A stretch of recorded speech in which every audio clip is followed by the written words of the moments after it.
प्यारे दोस्तों, ज्ञान गांव चैनल पर आप सभी का स्वागत है।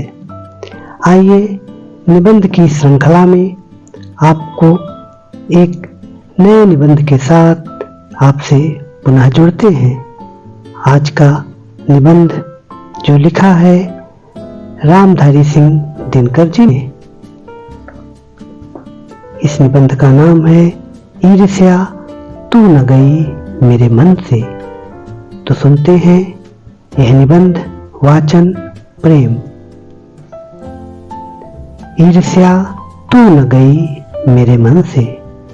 मेरे घर के दाहिने एक वकील रहते हैं जो खाने पीने में अच्छे हैं, दोस्तों को भी खूब खिलाते हैं और सभा सोसाइटियों में भी काफी भाग लेते हैं। बाल बच्चों से भरा पूरा परिवार, नौकर भी सुख देने वाले और पत्नी भी अत्यंत मृदुभाषिणी। भला एक सुखी मनुष्य को और क्या चाहिए? मगर वे सुखी नहीं हैं। उनके भीतर कौन सा दाह है इसे मैं भली भांति जानता हूँ। दरअसल उनकी बगल में जो बीमा एजेंट है, उनके विभव की वृद्धि से वकील साहब का कलेजा जलता रहता है। वकील साहब को भगवान ने जो कुछ दे रखा है वह उनके लिए काफी नहीं दिखता। वह इस चिंता में भूले जा रहे हैं कि काश एजेंट की मोटर, उसकी मासिक आय और उसकी तड़क भड़क मेरी भी हुई होती। ईर्ष्या का यह अनोखा वरदान है। जिस मनुष्य के हृदय में ईर्ष्या घर बना लेती है, वह इन चीजों से आनंद नहीं उठाता जो उसके पास मौजूद हैं, बल्कि उन वस्तुओं से दुख उठाता है जो दूसरों के पास हैं। वह अपनी तुलना दूसरों के साथ करता है और इस तुलना में अपने पक्ष के सभी अभाव उसके हृदय पर दंश मारते रहते हैं। दंश के इस दाह को भोगना कोई अच्छी बात नहीं, मगर ईर्ष्यालु मनुष्य करे भी तो क्या? आदत से लाचार होकर उसे यह वेदना भोगनी पड़ती है। एक उपवन को पाकर भगवान का धन्यवाद देते हुए उसका आनंद नहीं लेना और बराबर इस चिंता में निमग्न रहना कि इससे भी बड़ा उपवन क्यों नहीं मिला, एक ऐसा दोष है जिससे ईर्ष्यालु व्यक्ति का चरित्र भी भयंकर हो उठता है। अपने अभाव पर दिन रात सोचते सोचते वह सृष्टि की प्रक्रिया को भूलकर विनाश में लग जाता है और अपनी उन्नति के लिए उद्यम करना छोड़कर वह दूसरों को हानि पहुंचाने को भी अपना श्रेष्ठ कर्तव्य समझने लगता है। ईर्ष्या की बड़ी बेटी का नाम निंदा है। जो व्यक्ति ईर्ष्यालु होता है वही बुरे किस्म का निंदक भी होता है। दूसरों की निंदा वह इसलिए करता है कि इस प्रकार दूसरे लोग, जनता अथवा मित्रों की आंखों से गिर जाएंगे और जो स्थान रिक्त होगा उस पर मैं अनायास ही बैठा दिया जाऊंगा। मगर ऐसा न आज तक हुआ है और न होगा। दूसरों को गिराने की कोशिश तो अपने को बढ़ाने की कोशिश नहीं की जा सकती। एक बात और है कि संसार में कोई भी मनुष्य निंदा से नहीं गिरता। उसके पतन का कारण सद्गुणों का हास होता है। इसी प्रकार कोई भी मनुष्य दूसरों की निंदा करने से अपनी उन्नति नहीं कर सकता। उन्नति तो उसकी तभी होगी जब वह अपने चरित्र को निर्मल बनाए तथा अपने गुणों का विकास करे। ईर्ष्या का काम जलाना है, मगर सबसे पहले वह उसी को जलाती है जिसके हृदय में उसका जन्म होता है। आप भी ऐसे बहुत से लोगों को जानते होंगे जो ईर्ष्या और द्वेष की साकार मूर्ति हैं और जो बराबर इस फिक्र में लगे रहते हैं कि कहाँ सुनने वाला मिले और अपने दिल का गुबार निकालने का मौका मिले। श्रोता मिलते ही उनका ग्रामोफोन बजने लगता है और वे बड़ी ही होशियारी के साथ एक एक कांड इस ढंग से सुनाते हैं मानो विश्व कल्याण को छोड़कर उनका और कोई ध्येय नहीं हो। अगर जरा उनके अपने इतिहास को देखिए और समझने की कोशिश कीजिए कि जब से उन्होंने इस सुकर्म का आरंभ किया है तब से वे अपने क्षेत्र में आगे बढ़े हैं या पीछे हटे हैं। यह भी कि वे निंदा करने में समय व शक्ति का अपव्यय नहीं करते। तो आज इनका स्थान कहाँ होता। चिंता को लोग चिता कहते हैं। जिसे किसी प्रचंड चिंता ने पकड़ लिया है, उस बेचारे की जिंदगी ही खराब हो जाती है। किंतु ईर्ष्या शायद चिंता से भी बदतर चीज है, क्योंकि वह मनुष्य के मौलिक गुणों को ही कुंठित बना डालती है। मृत्यु शायद फिर भी श्रेष्ठ है बनिस्बत इससे कि हम अपने गुणों को कुंठित बनाकर जीना पड़े।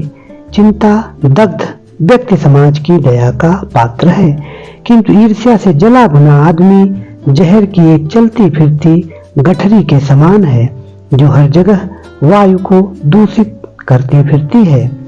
ईर्ष्या मनुष्य का चारित्रिक दोष ही नहीं, प्रत्युत इससे मनुष्य के आनंद में भी बाधा पड़ती है।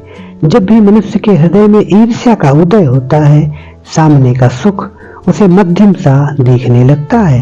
पक्षियों के गीत में जादू नहीं रह जाता और फूल तो ऐसे हो जाते हैं मानो वह देखने के योग्य ही न हो। आप कहेंगे कि निंदा के वार से अपने प्रतिद्वंदियों को बेध कर हंसने में आनंद है, और यह आनंद ईर्ष्यालु व्यक्ति का सबसे बड़ा पुरस्कार है। मगर यह हंसी मनुष्य को नहीं, राक्षस की हंसी होती है, और यह आनंद भी दैत्यों का आनंद होता है। ईर्ष्या का संबंध प्रतिद्वंदिता से होता है, क्योंकि भिखमंगा करोड़पति से ईर्ष्या नहीं करता। यह एक ऐसी बात है जो ईर्ष्या के पक्ष में भी पड़ सकती है, क्योंकि प्रतिद्वंदिता से मनुष्य का विकास होता है। किंतु अगर आप संसार व्यापी सुयश चाहते हैं तो आप रसेल के मतानुसार शायद नेपोलियन से स्पर्धा करेंगे।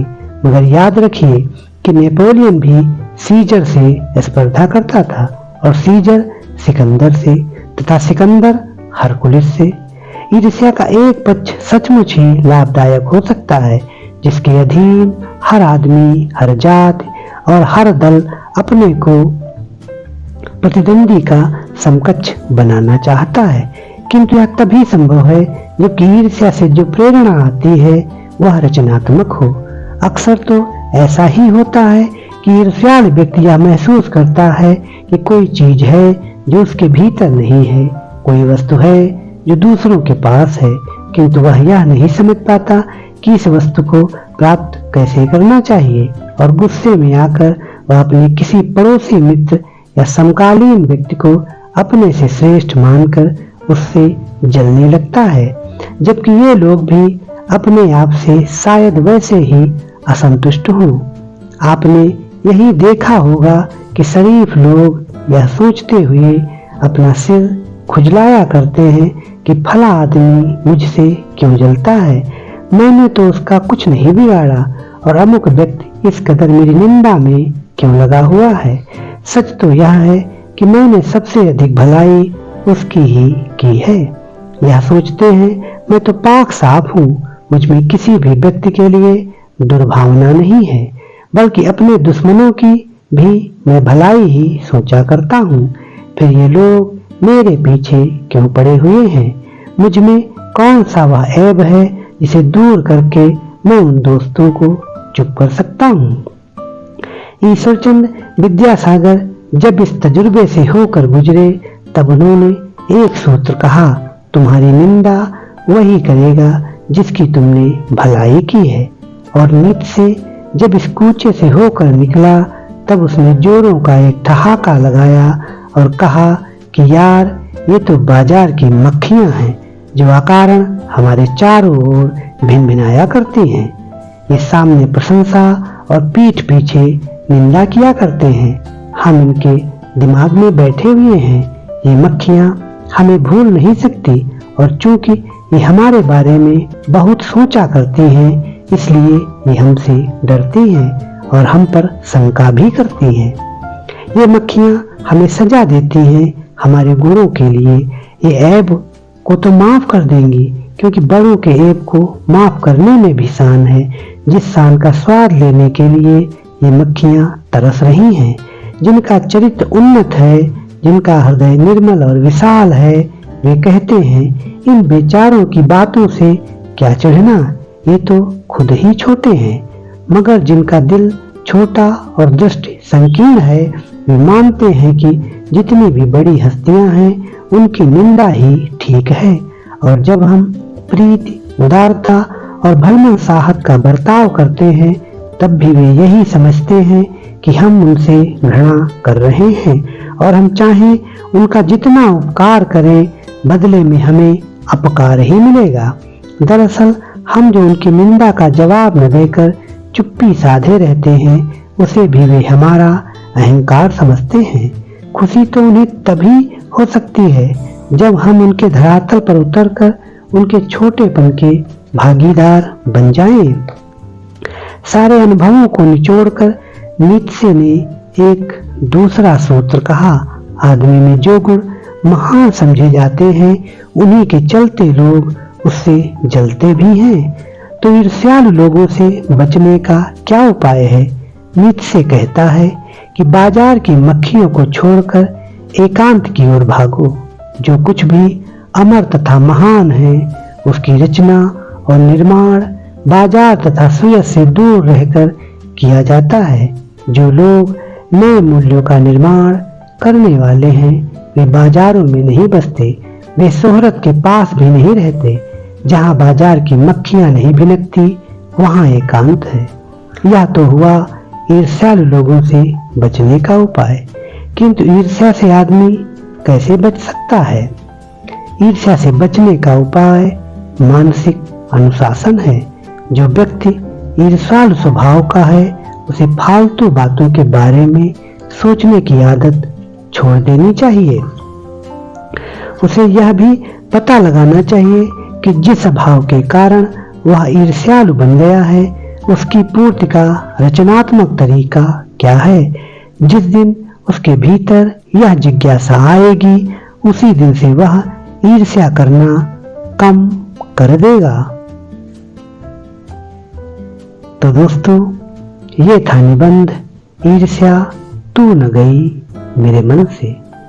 आपको इसका प्रस्तुतिकरण कैसा लगा? आपकी प्रतिक्रिया का हमें इंतजार रहेगा।